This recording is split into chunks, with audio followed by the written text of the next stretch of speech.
స్థాపకాయ చ ధర్మస్య సర్వధర్మస్వరూపిణే అవతార వరిష్ఠాయ రామకృష్ణాయ తే నమః. జననీం శారదాం దేవీం రామకృష్ణం జగద్గురుం పాదపద్మే తయో శ్రిత్వా ప్రణమామి ముహుర్ముహుః.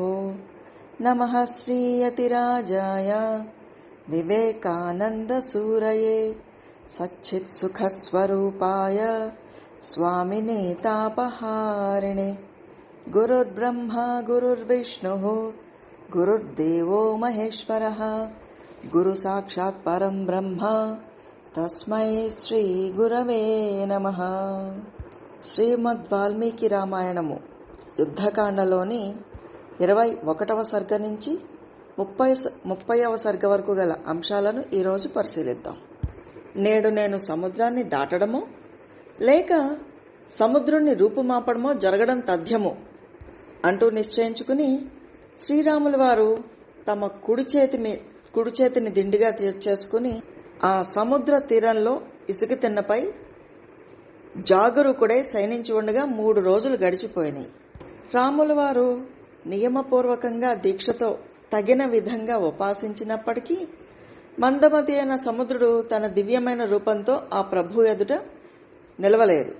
దాంతో సముద్రుడి మీద కోపంతో శ్రీరాముల వారి యొక్క కళ్ళు ఎర్రబారాయి.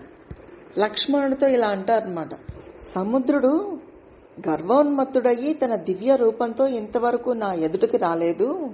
శాంతి, క్షమ, రుజువర్తనము, మృదు మధుర భాషణము అనేవి సత్పురుషుల యొక్క లక్షణాలు. కానీ ఈ లక్షణాలు గలవానిని గుణహీనులు అసమర్థుడిగా పరిగణిస్తారు. తనని తాను పొగుడుకునేవాడు, దుష్టుడు, నిర్దయుడు, కర్తవ్యాల విషయంలో వెనకాడేవాడు, న్యాయాన్యాయాలను విచారించకుండా కఠోరంగా శిక్షించేవాడిని ఈ మూఢలోకం మన్నన చేస్తూ ఉంటుంది. శాంత స్వభావము కలవాడికి ఈ లోకంలో కీర్తి ప్రతిష్టలు ప్రాప్తించవు. అంతేకాదు యుద్ధరంగంలో కూడా విజయం లభించదు. ఇంతవరకు ఎంతో ఓర్పుగా ఉన్నాను, దాన్ని చూసి ఈ సముద్రుడు నన్ను అసమర్థుడిగా భావిస్తున్నాడు. ఇంకా అతన్ని ఎంత మాత్రమూ క్షమించకూడదు. క్షణంలో ఈ సముద్రాన్ని శుష్కింపచేస్తాను. అప్పుడు ఈ వానరులందరూ కూడా చక్కగా నడిచి వెళ్ళిపోతారు అంటూ పలికి శ్రీరాముల వారు కోదండాన్ని చేతపట్టుకుని క్రోధంతో విప్పారిన కళ్ళు కలవాడై భయంకరమైన తన ధనస్సును ఎక్కుపెట్టి శరములను సంధిస్తారన్నమాట. ఆ స్వామి యొక్క ధనుష్టాంకారానికి జగత్తు మొత్తం కంపించిపోయిందట. అత్యంత వేగంగా ఆ బాణాలు కూడా నిప్పులు కక్కుతూ సముద్ర జలాల్లోకి ప్రవేశించాయి. దాంతో సముద్రమంతా కూడా అల్లకల్లోలమైపోయింది. శ్రీరాముల వారు రెండవసారి తన ధనస్సుని మళ్ళా లాగుతూ ఉండగా అది చూసిన లక్ష్మణుడు ఎంతో ఆందోళనతో ఒక్క గంతుతోటి అన్నగారిని చేరుకుని చాలు చాలు అంటూ ఆయన ధనస్సును పట్టుకుంటాడు. అప్పుడు రాముల వారు సముద్రుడితో ఇట్లా అంటారన్నమాట కఠోరంగా, మహాసముద్రుడా, ఈ రోజే పాతాళ లోకం వరకు వ్యాపించి ఉన్న నిన్ను శుష్కింపచేస్తాను. నా శర పరంపర ధాటికి నీరంతా ఇంకిపోగా ఈ వానర యోధులందరూ కూడా కాలినడకతోనే అవతల తీరానికి చేరుకోగలరు. ఓ సాగరుడా, నువ్వు రాక్షసులకి దానవులకి ఆశ్రమిస్తూ ఉన్నందువల్ల వాళ్ల సహవాస ప్రభావంతో వారి అజ్ఞానం నీకు కూడా పట్టినట్లుంది. అందుకే నువ్వు నా బలపరాక్రమాల గురించి ఏమాత్రం ఆలోచించకుండా ఉన్నావు అని చెప్తూ శ్రీరాముల వారు ధనస్సును సంధించి బ్రహ్మాస్త్ర మంత్రాన్ని స్మరిస్తూ వింటి నారిని లాగారన్నమాట. దాంతో భయపడిన సముద్రుడు పారిపోతూ ఉండగా ఆ పారిపోతున్న సముద్రుడి మీద బాణాలు ప్రయోగించడం అధర్మం అని భావించి బ్రహ్మాస్త్రాన్ని ప్రయోగించలేదు రాముల వారు. అప్పుడు ఆ జలనిధి మధ్య నుంచి సముద్రుడు ప్రత్యక్షమయ్యి రాముల వారికి అంజలి ఘటించి దారి ఏర్పరచడానికి అంగీకరిస్తాడు. అప్పుడు రాముల వారు ఎక్కుపట్టిన బ్రహ్మాస్త్రాన్ని వెనక్కి తీయడానికి లేదు కాబట్టి ఎక్కడ ప్రయోగించమంటావో చెప్పని సముద్రుడిని అడిగేసరికి సముద్రుడు ఓ రామా, ఇక్కడికి దగ్గరలోనే ఉత్తర దిశలో ద్రుమకుల్యము అనే పేరు గల ఒక ప్రదేశం ఉంది. అక్కడ అడవి జాతుల వారైన చాలా మంది నివసిస్తున్నారు. వాళ్ళు పాపాత్ములు, దోపిడీ దొంగలు. వాళ్ళ పాపాత్ములైన వాళ్ళ స్పర్శను నేను సహించలేకపోతున్నాను. కాబట్టి అమోఘమైన నీ దివ్య బాణాన్ని వారి మీద ప్రయోగించు అంటూ చెప్పేసరికి రాముల వారు తమ బాణాన్ని ద్రుమకుల్య ప్రదేశంలో వేస్తారన్నమాట. అలా సముద్రం యొక్క మధ్య భాగం దగ్ధమయ్యేసరికి తర్వాత సాగరుడు సకల శాస్త్ర కోవిదుడైన శ్రీరామచంద్ర ప్రభుతో ఇట్లా అంటాడనమాట. రామా, వానర యోధులలో ప్రముఖుడైన ఈ నలుడు విశ్వకర్మ యొక్క కుమారుడు. తండ్రి వలనే ఇతడు కూడా శిల్పకళా నిపుణుడు. కాబట్టి ఇతడు నా మీద వంతెనను నిర్మించగలడు, నేను దానిని భరించగలను అంటూ సముద్రుడు చెప్పి అంతర్ధానమైపోతారు. సముద్రుడి మాటలు విన్న నలుడు రాముల వారితో ఇట్లా అంటాడనమాట. సముద్రుడు చెప్పిన విషయం నిజమే. మా తండ్రి గారి వల్ల నాకు శక్తి సామర్థ్యాలు లభించాయి. దాంతో నేను తప్పకుండా సేతువుని నిర్మించగలను. ఈ లోకంలో కృతజ్ఞత లేని వారి పట్ల దండనీతి ప్రయోగించడమే ఉత్తమమని నా అభిప్రాయము. ఇలాంటి కృతజ్ఞుల పట్ల దయ చూపించడము, బుజ్జగించడము, దానం ఇవ్వడం లాంటివి పని చెయ్యవు. నిజానికి ఈ సముద్రుడు కృతజ్ఞుడు. రామా, మీ వంశం వాడైన సగరుడు తన పుత్రుల ద్వారా సముద్రాన్ని ఏర్పరిచాడు. ఇప్పుడు అతడు కృతజ్ఞతాభావంతో కాకుండా నువ్వు దండిస్తావనే భయంతో మాత్రమే సేతు నిర్మాణ కార్యానికి మార్గాన్ని సుగమం చేసి ఉన్నాడు. ఆ సముద్రుడు చెప్పినట్టుగా సముద్రపై సేతు నిర్మించడానికి నేను కుశలుడనే. అందువల్ల మన వానర ప్రముఖులందరూ కలిసి ఈరోజే వంతెన నిర్మాణానికి పూనుకుంటాము అని చెప్పి నలుడు వెంటనే వంతెన నిర్మాణాన్ని ప్రారంభిస్తాడు. దృఢకాయులైన వానరులందరూ కలిసి ఎంతో ఉత్సాహంతో త్వరగా నిర్మాణంలో పాల్గొంటూ మొదటి రోజు 14 యోజనాల మేరకు సేతువుని నిర్మిస్తారు. రెండవ రోజు 20 యోజనాల దూరం వరకు సేతువుని నిర్మించారు. మూడవ రోజు 21 యోజనాల వరకు సేతువుని నిర్మించారు. అలాగే నాలుగవ రోజు 22 యోజనాల దూరం వరకు సేతు నిర్మాణం కావించబడింది. 5వ రోజు ఇంకా మిగిలిన 23 యోజనాల దూరం కూడా సేతువుని నిర్మించేశారు. చక్కగా సువేల పర్వతాన్ని చేరుకున్నారు. ఇలా సముద్రంపై నలుడు నిర్మించిన ఈ సేతువు ఎంతో సుందరంగా రూపొందింది. ఆ అద్భుతమైన వంతెనని చూడాలనుకుని దేవతలు, గంధర్వులు, సిద్ధులు, మహర్షులు మొదలైన వారందరూ కూడా వచ్చి ఆకాశంలో నిలబడి రెప్పలార్పకుండా కుతూహలంగా దాన్ని చూస్తూ ఉండిపోయారట. ధర్మాత్ముడైన శ్రీరాముల వారు ధనుర్ధారి అయి లక్ష్మణ సుగ్రీవులతో కలిసి సైన్యానికి ముందు భాగంలో సాగుతూ ఉండగా ఈ వానర సైన్యం ఆయనను అనుసరిస్తూ పెద్దగా గర్జిస్తూ సముద్రాన్ని దాటారన్నమాట. లోకకంటకుడైన రావణుణ్ణి సంహరించడానికే శ్రీరాముల వారు అవతరించారు. రావణ సంహారానికి యుద్ధం జరగడం ఆవశ్యకం.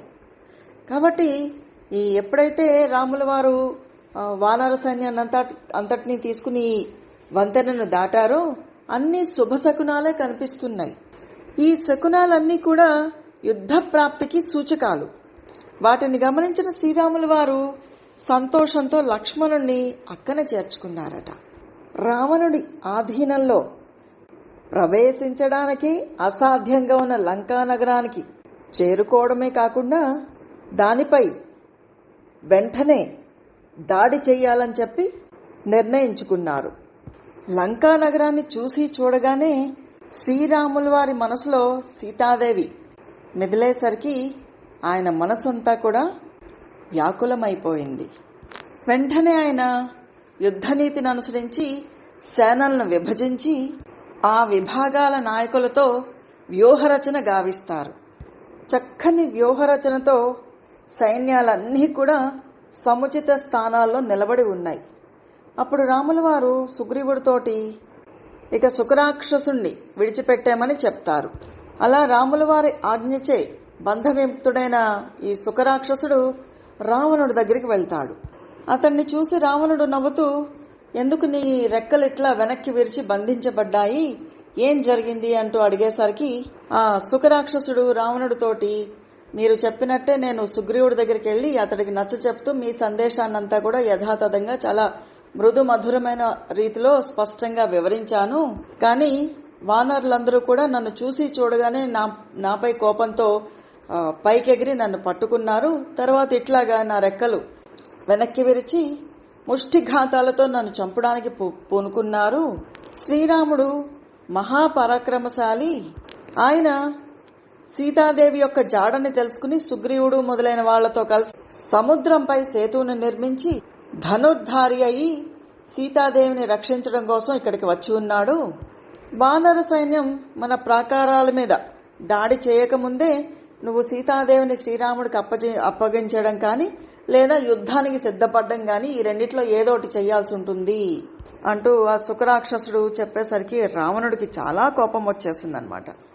క్రోధంతో అహంకారంతో అతడు దేవ దానవ గంధర్వులు ఒక్కటై నాపై దాడికి దిగినా కూడా నన్ను భయపెట్టలేరు. నేను మటుకు సీతని అప్పగించేది లేదు. నా బలం తిరుగులేనిది. ఆ విషయం తెలుసుకోకుండా రాముడు నాతో యుద్ధాన్ని కోరుకుంటున్నాడు అంటూ పలికి రావణుడు తన మంత్రులైన సుఖసారుల్ని పిలిపిస్తాడనమాట. వాళ్లతో ఇట్లా అంటాడు, మహాసాగరం మీద దాటడం కోసం దుష్కరమైన ఈ సేతువుని నిర్మించడం చాలా అద్భుతమైన కార్యము. దీనిని నేను నమ్మలేకుండా ఉన్నాను. అసలు కనీ విని ఎరగం ఇట్లా జరుగుతుందని చెప్పి చాలా ఆశ్చర్యంగా ఉంది. మీరిద్దరూ కలిసి మారువేషంలో వానర సైన్యంలోకి ప్రవేశించండి. వాళ్ల బల పరాక్రమాలేంటి, వాళ్లలో ముఖ్యులెవరు, వాళ్ల ఆయుధాలు ఎలాంటివి మొదలైన విషయాలన్నింటినీ కూడా తెలుసుకుని నాకు వచ్చి చెప్పండి అని చెప్పి వాళ్ళని ఆదేశిస్తాడు. వాళ్ళు కూడా అట్లాగే కపి రూపాలు దాల్చి వానర సైన్యంలో కలిసిపోయి ఊహించడానికి కూడా అలవి కాని ఆ సైన్యాన్ని లెక్కించడానికి పూనుకుంటారు. కానీ ఆ అపారమైన వానర సైన్యాన్ని చూసేసరికి వీళ్ళిద్దరి శరీరాలు కూడా గగుర్పాటుకి లోనవుతాయి. అసాధ్యమైన ఆ పనిని ఎట్లా చేయాలో వాళ్ళకి అర్థం కాదనమాట. ఈలోగా విభీషణుడు ఈ సుఖసారుణులిద్దరినీ కూడా గుర్తించి వెంటనే వాళ్ళని రాముల వారి దగ్గరికి తీసుకువెళ్తారనమాట. రాముల వారిని చూసిన వెంటనే వాళ్ళిద్దరూ బతుకుల మీద ఆశలు వదిలేసుకుంటారు. గడగడ వణికిపోతూ దండం పెట్టి ఆయనకి, రావణాసురుడు పంపిస్తేనే మేము ఇక్కడికి వచ్చాము, మీ సైన్యం యొక్క శక్తి సామర్థ్యాలు పూర్తిగా తెలుసుకోనమని చెప్పి రావణాసురుడు మమ్మల్ని పంపించాడు అని చెప్పేసరికి రాముల వారు నవ్వుతూ ఇట్లా అంటారనమాట, సరే మా బలాలన్నింటినీ చూశారు కదా, అయితే మీకు రావణాసురుడు అప్పచెప్పిన పని పూర్తయినట్టే, మీరు స్వేచ్ఛగా తిరిగి లంకకు వెళ్లవచ్చు. ఆ రావణుడితో నేను చెప్పిన విషయాలన్నిటినీ కూడా యథాతథంగా తెలపండి. ఓ రావణ, ఏ బలశక్తి సామర్థ్యాలను నమ్ముకుని నా సీతను అపహరించావో ఆ బలాలన్నిటితో సహా బంధుమిత్రులందరితో సహా నా ఎదుటకు వచ్చి నన్ను శరణు వేడు. అలా చేయని పక్షంలో రేపు ప్రాతకాలం నందే లంకా నగరాన్ని నా శరములతో నేలకూలుస్తాను అంటూ రాముల వారు ఈ సుఖసారుణుల ద్వారా రావణాసురుడికి సందేశాన్ని పంపిస్తారు. ఈ ఇద్దరు రాక్షసులు కూడా వెంటనే రావణాసురుడి దగ్గరికి వెళ్లి విషయం మొత్తాన్ని కూడా అతనికి వివరించి, ఆ సమయంలో యుద్ధం చేయడం కంటే కూడా సంధి చేసుకుని శ్రీరాముల వారికి సీతాదేవిని అప్పచెప్పడమే మేలు అంటూ నిర్భయంగా హితవచనాలను పలుకుతారు. వారి మాటలు విన్న రావణాసురుడికి చాలా కోపం వస్తుంది. అతడు వానర సైన్యాన్ని చూడాలని అనుకుంటాడు. దాంతో ప్రాకారం మీదకెక్కి చూస్తాడనమాట. లెక్కించడానికి అలవిగానే ఆ వానర సైన్యాన్ని చూసి సుఖసారుణులిద్దరినీ కూడా ఆ వానర ప్రముఖుల్లో సూర్యులెవరు, బలశాలులెవరు అంటూ పూర్తి వివరాలను అడుగుతాడు. దాంతో సారణుడు రాముల వారి పక్షంలో ఉన్న నీలుడు, అంగదుడు మొదలైన అనేకమైన వానర ప్రముఖులందరి గురించి కూడా రావణుడికి పూర్తి వివరాలన్నీ కూడా తెలియజేస్తాడనమాట. అలాగే హనుమంతుడి గురించి చెప్తూ అతడు ఇట్లా అంటాడనమాట, ఇక్కడ మదపుటు ఏనుగులాగా కనిపిస్తున్న ఆ మహావీరుడు హనుమంతుడు. ఈ కపివీరుడు కుపితుడైతే తన ప్రభావంతో సముద్రాన్ని సైతం అతలాకుతలం గావించగలడు. ఇంతకుముందు లంకకు వచ్చి సీతాదేవితో మాట్లాడిన వాడు ఇతడే. అప్పుడు నీ సభకు రాగా ఇతన్ని మనం చూసున్నాము. అతడే ఇప్పుడు మళ్ళా వచ్చాడు. హనుమంతుడు అనే పేరుతో వాసికెక్కిన ఈ వీరుడు కేసరి కుమారుడు. వాయుదేవుని వరముల వల్ల పుట్టినందువలన ఇతన్ని మారుతి అని కూడా అంటారు. ఇంతకు ముందు సముద్రాన్ని లంఘించి వచ్చిన వాడు ఇతడే.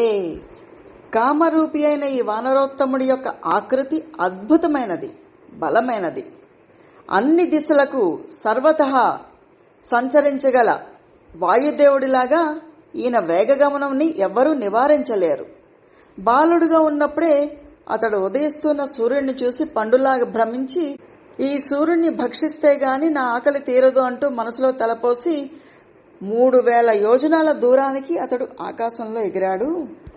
దేవతలకు, మహర్షులకు, దానవులకు కూడా చేరుకోవడానికి వీలుపడని ఆ సూర్యదేవుణ్ణి సమీపించకుండానే ఉదయగిరి మీద పడిపోయాడు.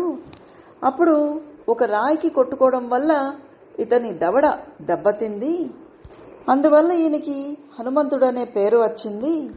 ఇతని బల రూప ప్రభావాలు వర్ణనాతీతాలు.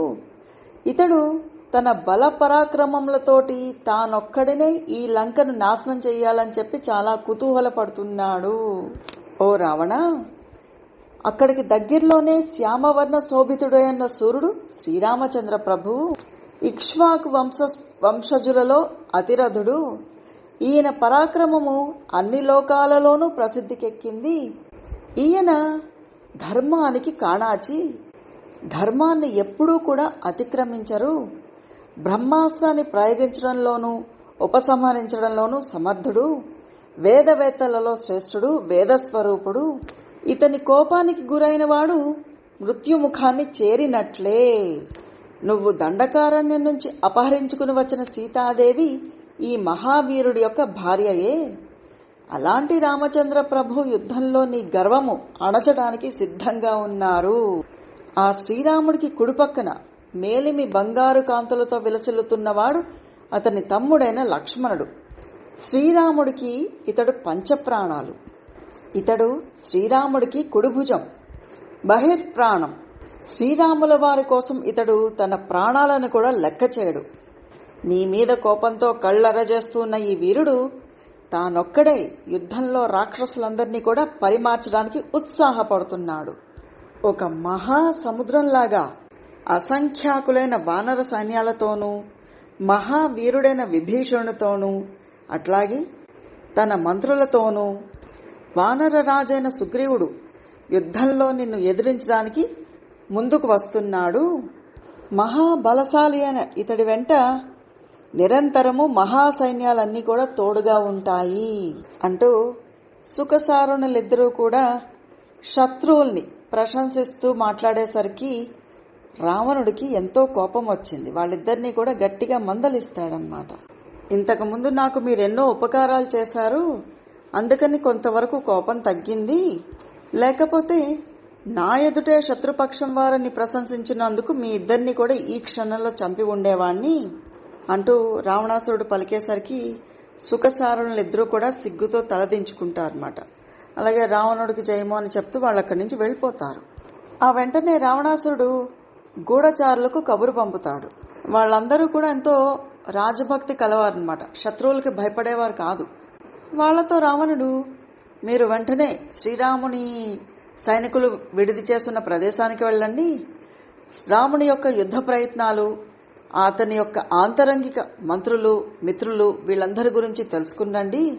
రాముడు ఒక్కడుగా నిద్రిస్తాడా లేక అతడి చుట్టూ రక్షకులుంటారా మొదలైన విషయాలన్నిటినీ కూడా సమగ్రంగా తెలుసుకుని రండి అని చెప్పేసరికి ఆ చారులు కూడా మారువేషాలలో సువేల పర్వతానికి సమీపంగా చేరి తర్వాత రామలక్ష్మణులను సుగ్రీవ విభీషణుల్ని చూస్తారు. ఆ అపారమైన వానర సైన్యాన్ని చూస్తుండేసరికి వాళ్ళకి ఎంతో భయం వేసిందనమాట. ఒక్కసారిగా వాళ్లలో దైన్యం ఆవహించింది. ఇంతలో రాక్షసరాజు ధర్మాత్ముడైన విభీషణుడి కంట వీళ్ళందరూ కూడా పడతారన్నమాట. హఠాత్తుగా అక్కడ నిలిచి ఉన్న రాక్షసులను చూసేసరికి విభీషణుడు వాళ్ళని తీవ్రంగా మందలిస్తాడు. వారందరిలోకి ముఖ్యుడైన శార్దూలుడు అనే అతన్ని బంధించి రాముల వారి దగ్గరికి తీసుకొస్తారనమాట. అయితే దయామయులైన శ్రీరాముల వారు ఆ శార్దూలుణ్ణి ఇతర గూఢచారుల్ని కూడా విడిచిపెట్టేస్తారు. వీరందరూ కూడా దశగ్రీవుడి దగ్గరికి చేరి శ్రీరాముల యొక్క బలాలను గురించి ఆ ప్రభువుకి నివేదిస్తారన్నమాట. ఎంతో పరాక్రమశాలి అయిన శ్రీరాముల వారి గురించి, ఆయన యొక్క అనుచరుల బలాల గురించి గూఢచారుల ద్వారా విన్న వెంటనే రావణుడు కొంత వ్యాకులపాటుకు లోనయ్యి కొంత భయపడతాడు. అక్కడేం జరిగిందో వివరించి చెప్పండి అని అడిగేసరికి ఆ గూఢచారులందరూ కూడా ఇట్లా వివరించడం ప్రారంభిస్తారన్నమాట. మహారాజా, వానర ప్రముఖుల యొక్క కదలికలు మన గూఢచారులకు అంతుబట్టలేదు. వానర యోధులందరూ కూడా చాలా బలపరాక్రమము కలవారు. పైగా వారు శ్రీరాముల వారి రక్షణలో ఉన్నారు. కాబట్టి వాళ్లతో సంభాషించడానికి మాకేమాత్రం కూడా అవకాశం దక్కలేదు. ఈలోగా విభీషణుడి యొక్క అనుచరులు నన్ను గుర్తుపట్టి మమ్మల్ని మోకాళ్లతో పొడిచి పిడికిళ్లతో గుద్ది దంతాలతో కొరుకుతూ, ఇదిగో వీడే రావణుడు గూఢచారి అని పెద్దగా అరుస్తూ రాముల వారి వద్దకు తీసుకువెళ్లారు. రక్షించండి రక్షించండి అంటూ రాముల వారిని ప్రార్థన చేసేసరికి ఆయన నన్ను చంపొద్దు అని చెప్పి ఆదేశించి నన్ను విడుదల చేశారు. ఆ రాఘవుడు తన బలాలతో లంకా ప్రాకారాన్ని చేరకముందే వెంటనే సీతాదేవిని ఆ స్వామికి అప్పగించడమో లేక రణరంగంలో ఆ స్వామికి ఎదురుగా నిలిచి పోరాడడమో రెండిట్లో ఏదో ఒక దాన్ని నిర్ణయించుకో అని చెప్పేసరికి రావణుడు మొండిగా, నువ్వు ఏ రకంగా కూడా నేను భయపడను, నేను సీతను మాత్రం రాముడికి అప్పగించేది లేదు అంటూ చెప్తాడు. ఇక్కడితో 30వ సర్గ పూర్తయినది. హరి ఓం తత్సత్. శ్రీరామకృష్ణార్పణమస్తు.